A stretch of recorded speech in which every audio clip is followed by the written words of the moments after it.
हे आहेत लाला धनीराम, लोकांना फसवणंच यांचं काम.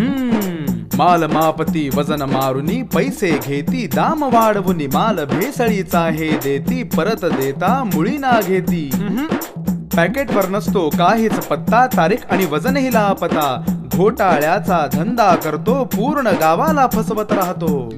अजून किती दिवस आपण फसवले जाणार? अशा लोकांना धडा हा शिकवायलाच हवा. ऐकलं नाही आपलं तर थोडीशी फी भरून कंझ्युमर फोरम मध्ये तक्रार दाखल करा. जागा हो ग्राहका, जागा हो.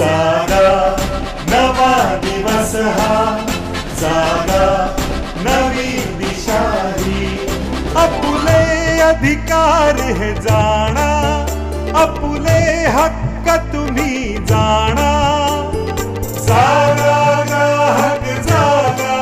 कोणताही दुकानदार काहीही विकत असेल, जर आपली तक्रार असेल तर ती कंझ्युमर फोरम मध्ये नोंदवू शकता.